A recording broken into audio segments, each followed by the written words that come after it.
সর্বপ্রথম সেই মহান মুনিবের দরবারে লাখ কোটি শুকরিয়া আদায় করি যে মহান মুনিব আপনাকে আমাকে বড় ভালোবেসে আজকের এই পবিত্র জুমার দিনে জুমার নামাজ আদায় করার উদ্দেশ্যে জুমার পূর্ব মুহূর্তে মসজিদে সমবেত করে আমলে নিয়েতে কিছু কথা বলার এবং শোনার তৌফিক যে মহান মুনিব দান করলেন, ওই মহান মুনিবের দরবারে শুকরিয়া আদায় করি। সবাই বলে আলহামদুলিল্লাহ। দুরূদ সালাম পাঠ করি মানবতার মুক্তির দিশারি সাইয়্যিদুল মুরসালিন আশরাফুল আম্বিয়া খাতামান নবীন মুরুদুল্লাহ আল বিশ্বনবী মুহাম্মদ রাসূলুল্লাহ সাল্লাল্লাহু আলাইহি ওয়াসাল্লাম। আমি আপনাদের সামনে মহাগ্রন্থ আল কুরআনুল কারীমের 2 নম্বর সূরা, সর্ববৃহৎ সূরা সূরাতুল বাকারা থেকে 3টি আয়াতে মুকাদ্দাসা তেলাওয়াত করেছি। এরই আলোকে সংক্ষিপ্ত পরিসরে কিছু কথা বলবো ইনশাআল্লাহ। আমা তৌফিক ইল্লা বিল্লাহ আলাইহি তাওয়াক্কালতু ওয়া ইলাইহি উনীব। সম্মানিত উপস্থিতি, আমরা যারা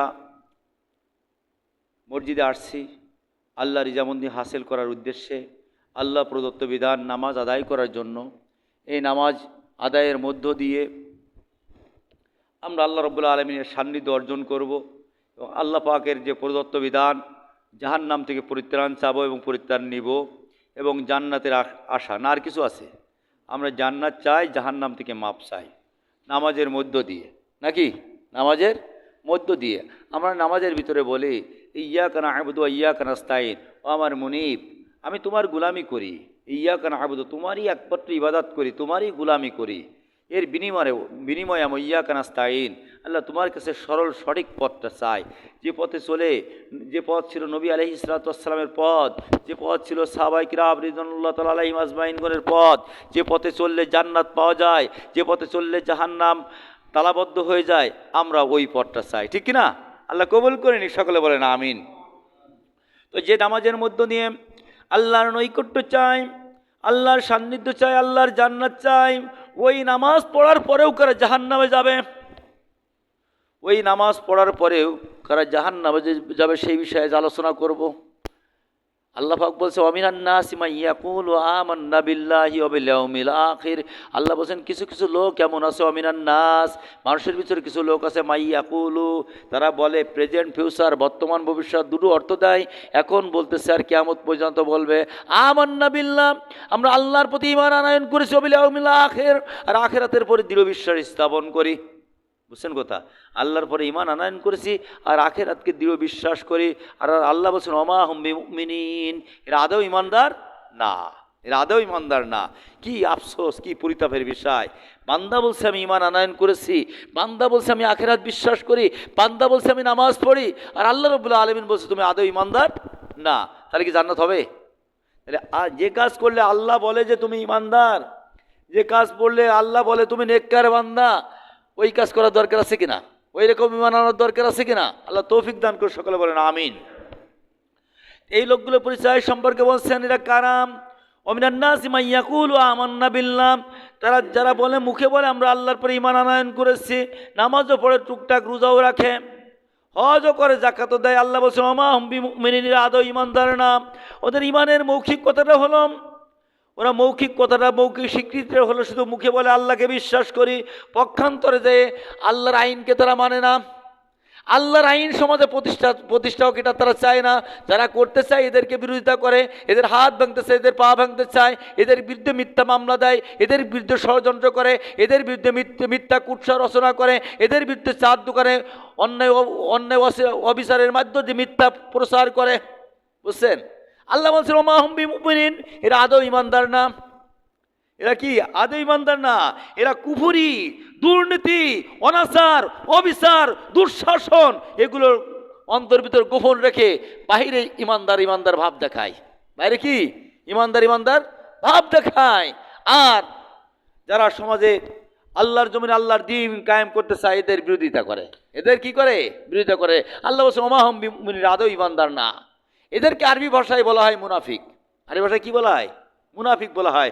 কুফরি গোপন রেখে, খারাপ জিনিস গোপন রেখে ওপরে ভালো দিয়ে ঢেকে দেওয়া, ভালো কিছু ঢেকে দেওয়া। আরে আল্লাহ আমি তো জুমার নামাজ পড়তে গেলাম, আমি আল্লাহওয়ালা লোক না হলে, আমি নামাজি লোক না হলে কি আমি আল্লাহর বিশ্বাস না করলে কি জুমার নামাজ পড়তে যেতাম নাকি?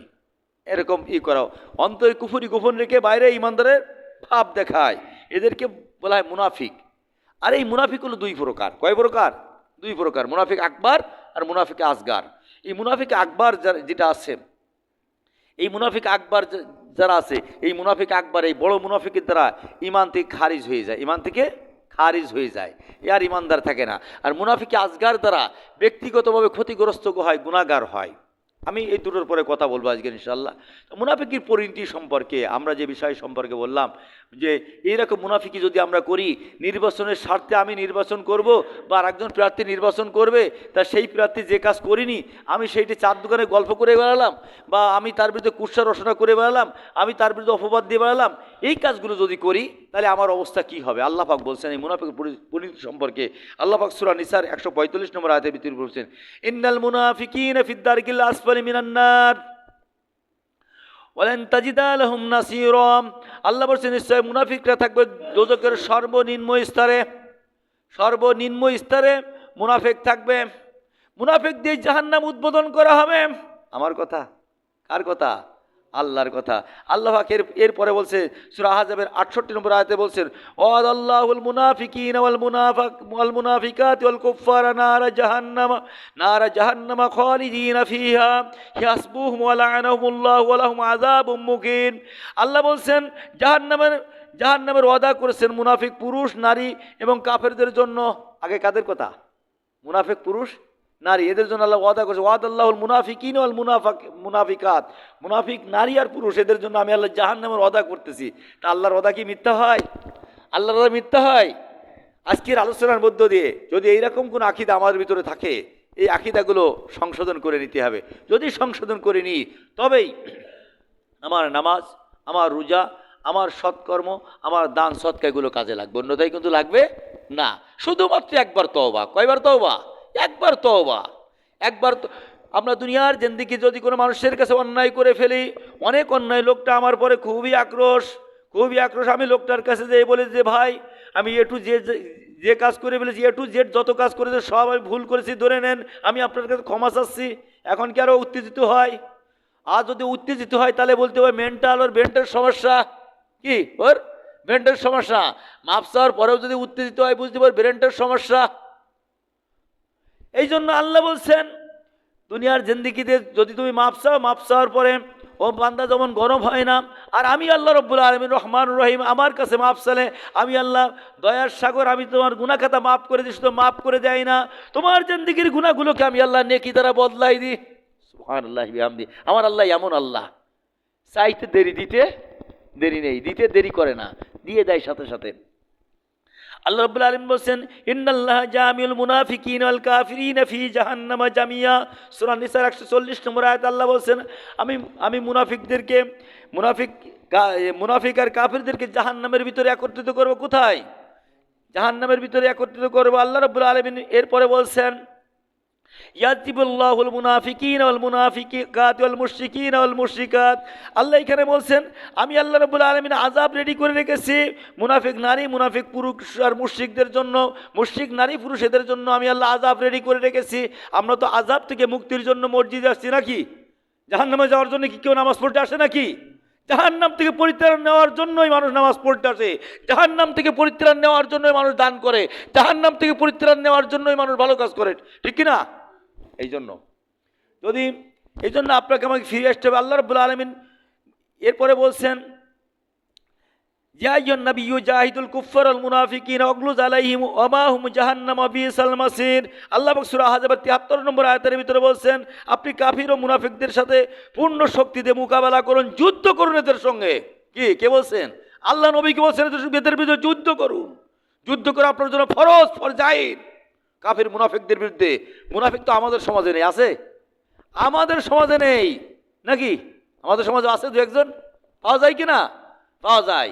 বিশ্লেষণ করতে হবে, এগুলো বিশ্লেষণ করে যদি আমরা না করি তাহলে কিন্তু হবে না। তাহলে যে কথা বলছিলাম, মুনাফিক কয় প্রকার?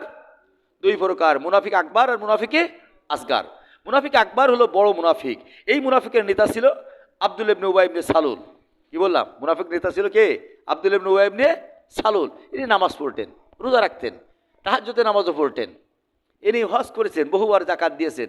ইনার ইসলামের বিধানগুলো, বাহ্যিক বিধানগুলো পরিপূর্ণ মানতেন, কিন্তু অন্তরের ভিতরে যে ব্যারাম ছিল সে ব্যারামটা হলো যে কোরআন দিয়ে নবী মদিনা পরিচালনা করুক, এইটুকু আমি চাইনি। এ ব্যারাম তো আমাদের মধ্যে নেই, বাংলাদেশের মানুষের মধ্যে নেই। আছে? বাংলাদেশের আর এই ব্যারাম যাদের ভিতরে আছে তারাই চার দোকানে বসে বড় বড় কথা বলে, তারাই চার দোকানে বসে বড় বড় কথা বলে। ইমাম সাহেবের পা ভেঙে দেবো, এর পা ভেঙে দেবো, ওর পা ভেঙে দেবো, মানে কত বড় মস্তান। আল্লাহ রাব্বুল আলামিন বলছেন সূরা আল ইমরানের 21 নম্বর আয়াতের ভিতরে বলছেন, ইন্নাল্লাযীনা ইয়াকফুরুনা বিআয়াতিল্লাহি ওয়া ইয়াকতুলুনা আন-নাবিয়্যিনা বিগাইরিল হক ওয়া ইয়াকতুলুনা আল্লাযীনা ইয়া'মুরুনা বিল কিসতি মিনান নাস ফাবাশশিরহুম বিআযাবিন আলীম। কোন সূরা বললাম? সূরা আল ইমরান, আয়াত কত? 21। কত বললাম? 21। আল্লাহ বলছেন, নিশ্চয় যারা আমার আয়াতকে অস্বীকার করে, ইন্নাল্লাযীনা ইয়াকফুরুনা বিআয়াতিল্লাহ ওয়া ইয়াকতুলুনা আন-নাবিয়্যিন, আর নবীদেরকে অন্যায়ভাবে হত্যা করে, হত্যার হুমকি দেয়, ওয়া ইয়াকতুলুনা আল্লাযীনা ইয়া'মুরুনা বিল কিসতি মিনান নাস, আর যারা নবী তো আর কিয়ামত পর্যন্ত আসবে না। এখন কি নবী আছে নাকি? আছে? নবী কি আর আসবে? আসবে না। যদি আসবে কথা বিশ্বাস করি তাহলে কি ঈমান থাকবে? ঈমান থাকবে না। আমার নবীর থেকে, আমার নবী শেষ নবী, আমার নবী কি শেষ নবী, আমার নবীর পরে আর কোনো নবী আসবে না। যদি কেউ এই আকীদা পোষণ করে আরেকজন নবী আসবে, ঈমান থাকবে? ঈমান থাকবে না। আমার নবী হলেন খাতামুল আম্বিয়া, সর্বশেষ নবী। তাই নবীর পরে নবিয়ানা দায়িত্ব যারা পালন করবে, ওয়া ইয়া'মুরুনা বিল কিসতি মিনান নাস, মানুষের ভিতর থেকে এই নবিয়ানা দায়িত্ব যারা পালন করবে, নবী যে কোরআনের দাওয়াত দিয়েছে, নবী যে কোরআন প্রতিষ্ঠার আন্দোলন করেছে, এই আন্দোলন যারা করবে তাদেরকে ফিরান্নাসের হুমকি দেবে। মিলতেস আয়াতের সঙ্গে মেলে? সূরা আল ইমরান আয়াত নম্বর কত বললাম? 21। মিলাই নেবেন বাড়িতে। এই যারা করবো আযাবুন আলীম, আল্লাহ বলছে এদের জন্য আমি কষ্টদায়ক শাস্তির ব্যবস্থা করে রেখেছি। কি শাস্তি? কি শাস্তি? কষ্টদায়ক শাস্তি। শাস্তি সব, শাস্তি মানেই তো কষ্ট, তারপরে আবার কষ্টদায়ক শাস্তি, তার মানে কি? অনেক সময় আমরা শাস্তির তীব্রতা বোঝানোর জন্য, ছেলে অন্যায় করেছে, ছেলে অন্যায় করার পরে মায়ের কথা শুনতেছ না, মা বলে তোর আব্বা একটু পরে আসতেছে, আসলে বলবো আর এমন মার দেবে বুঝবি মজাটা, টের পাবি মজাটা। তা বাপ মারলে কি ছেলের মজা লাগবে না ব্যথা লাগবে? অর্থাৎ শাস্তির তীব্রতা বোঝানোর জন্য আল্লাহ পাক এখানে বলছেন। আল্লাহ বলছেন, উলাইকাল্লাযীনা হাবিতাত আমালুহুম ফিদ দুনিয়া ওয়াল আখিরা ওয়া মা লাহুম মিন নাসিরিন। আল্লাহ এই কাজ বলছে, এই কাজগুলো যারা করে আমি আল্লাহ হাবিতাত আমালুহুম, তাদের জীবনের সমস্ত আমল নামাগুলো ফেলে দেব, ধ্বংস করে দেব, বাতিল করে দেব। হাবিতাত মানে কি? ফেলে দেওয়া, বাদ দিয়ে দেওয়া। তার আমল নামা থেকে নেক আমলগুলো কি করে দেব? বাদ দিয়ে দেব। ফিদ দুনিয়া ওয়া লাহুম, দুনিয়ার জিন্দেগি যেটা করছে, আখিরাত জন্য কি করে দেবো? বাদ দিয়ে দেবো। তাই নেক আমল যদি না থাকে তাহলে হবে? হবে? পাওয়া যাবে? পাওয়া যাবে না। আমরা তো মনে করতেছি ওরে বাবা রে, আমি তো বড় মাপের নেতা, আন্তর্জাতিক ক্ষতি সম্পন্ন, এলাকার নিন্দিত, দেশ থেকে বিতাড়িত, গ্রাম থেকে প্রতারিত নেতা আমি বড় গলায় কথা বলবো, আমার কথায় বলবে কে? ইন্না বাতশা রাব্বিকা লাশাদীদ, নিশ্চয় আমার রবের ধরা বড় শক্ত। আমার রব ধরে ধরে ধরে না, ধরলে আর ছাড়ে না, ধরলে আর কি ছাড়ে না। ইন্না বাতশা রাব্বিকা লাশাদীদ, আমার রবের ধরা বড় কঠিন। আমার রবের ধরা কি? বড় কঠিন। এই জন্য আপনাকে আমাকে এদিকে লক্ষ্য করতে হবে। এই মুনাফিক নেতা, মুনাফিকে আকবর যেটা আব্দুল্লাহ ইবনে উবাই, ইনি নামাজ পড়তেন। ইনি কী করতেন? নামাজ পড়তেন, রোজা রাখতেন। ইনার জানাজাও আল্লাহ রসুল পড়েছেন। কে পড়েছেন? আল্লাহ রসুল পড়েছেন। সংক্ষিপ্ত পরিসরে বলছি, তো সময় সংক্ষেপ। ইনার জানাজা, ইনি যখন মৃত্যুবরণ করেন, ইনার ছেলে আব্দুল্লাহ আল্লাহ রসুলের জলিল কদর সাহাবী, ভালো ইমানদার। উনি এসে আল্লাহ রসুলকে বলছে, ইয়া রাসূলুল্লাহ, আমার আব্বাজান মারা গেছে, এখন যদি কোনো সন্তান যে কাউকে মৃত্যুর সংবাদ দেয় তারা কি করতে? সান্ত্বনা দেয় না? আল্লাহ নবী তাকে সান্ত্বনা দিচ্ছেন, কুল্লু নাফসিন যায়িকাতুল মাউত আইনামা তাকুনু ইদরিকুমুল মাউত ওয়ালাউ কুনতুম ফি মুরুজিম মুশাইয়াদা। আল্লাহ বলছে, আল্লাহ নবী সান্ত্বনা দিচ্ছেন যে আব্দুল্লাহ তুমি শোনো, প্রত্যেক প্রাণী মরণশীল, জীবন নিজে জন্মগ্রহণ করেছে, মরতেই হবে। আমি নবী একদিন থাকবো না, আমারও মৃত্যুবরণ করা লাগবে। আমার পূর্বে যত আম্বিয়া কিরাম এসেছে তারাও চলে গেছে, আমাকেও যেতে হবে। আইনামা তাকুনু ইদরিকুমুল মাউত ওয়ালাউ কুনতুম ফি বুরুজিম মুশাইয়াদা, মৃত্যুর ভয়ে যদি তুমি সীসাগলিত পাহাড়ের ভিতরে আশ্রয় নাও, মৃত্যু সেখানে চলে যাবে। আব্দুল্লাহ বলছে, ইয়া রাসূলুল্লাহ, আমি সান্ত্বনার জন্য আসি নাই, আসছি আমার আব্বাজানের অন্তরের ভিতরে যে ব্যাধি ছিল, আমার আব্বাজানের যে কর্ম ছিল, এটা তো আপনার জানা।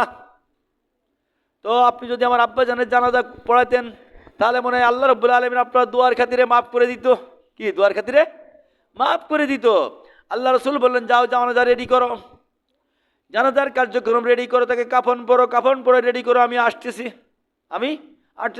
আল্লাহ নবীর কাছে বলছেন, ইয়া রাসূলুল্লাহ, যদি আপনার একটা জুব্বা মুবারক দিতেন, আপনার জুব্বা মুবারকের খাতিরে আল্লাহ রব্বুল আলামিন হয়তো আমার আব্বাজানের কবর আযাব মাফ করে দিবেন।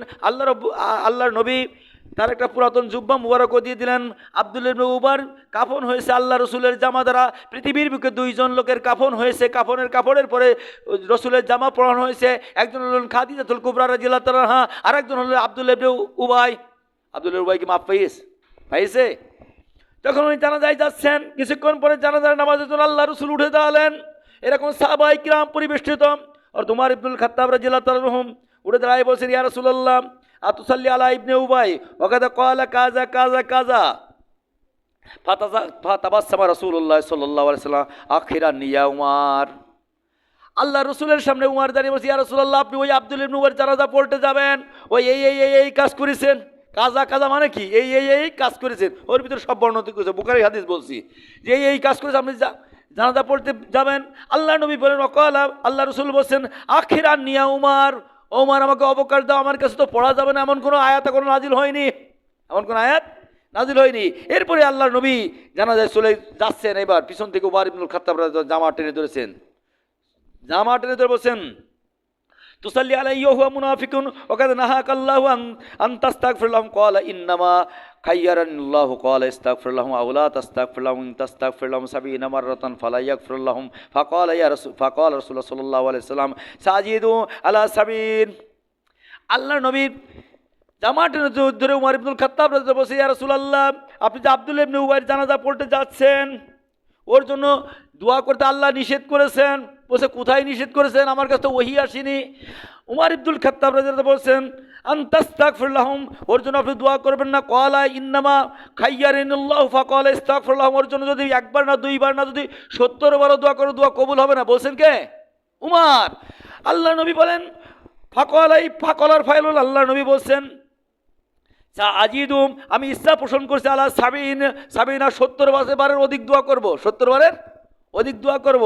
এরপরে আল্লাহ নবী ওনার জানাজা পড়লেন। কি করলেন? জানাজা পড়লেন।